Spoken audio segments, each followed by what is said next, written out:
अस्सलाम वालेकुम। आज हम उन कपल्स के लिए बात करेंगे जो एक साथ रहते हुए 1 साल से ज़्यादा अरसा गुज़र चुका है और उनके यहाँ बच्चे की पैदाइश नहीं हुई। उनका एक क्वेश्चन होता है कि डॉक्टर साहब हमें हमल ठहरने का बेहतरीन दिन बताएं। इसमें बाज़ ख़वातीन ऐसी हैं जिनके जो पार्टनर्स हैं या हस्बैंड्स हैं वो शहर से बाहर या मुल्क से बाहर जॉब करते हैं और वो मखसूस छुट्टी लेके घर आते हैं, तो उनका पहला सवाल यही होता है कि हमें हमल ठहरने का बेहतरीन दिन बताएं। तो हमल ठहरने का बेहतरीन दिन औरत की माहवारी की तारीख़ों से निकाला जाता है।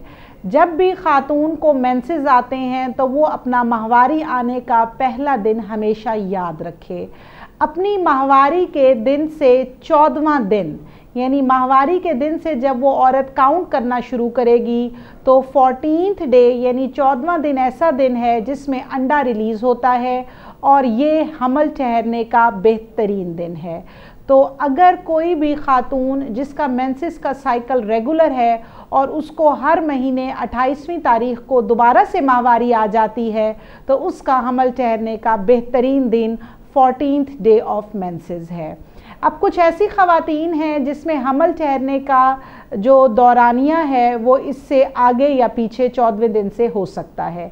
इसका ड्यूरेशन ऑफ मेंसेस से ताल्लुक़ है। अगर ख़ातून का मेंसेस का साइकिल 28वें दिन से लेकर 32वें दिन के बीच में है यानी महीना ख़त्म होने के बाद 30 से 32 दिन के अंदर अंदर उसको दोबारा माहवारी आ जाती है तो वो अपने मेंसेस से 12वां दिन, इसी तरह से 14वां दिन, 16वां दिन और 18वां दिन यानी एक दिन छोड़ के एक दिन 12, 14, 16 और 18 ये वो बेस्ट डेज़ हैं जिसमें ख़ातून को हमल ठहर सकता है।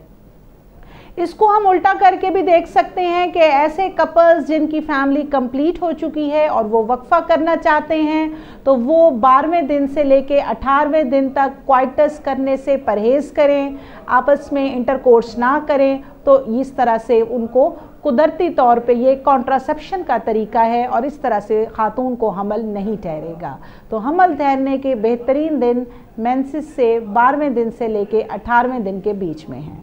Thank you so much.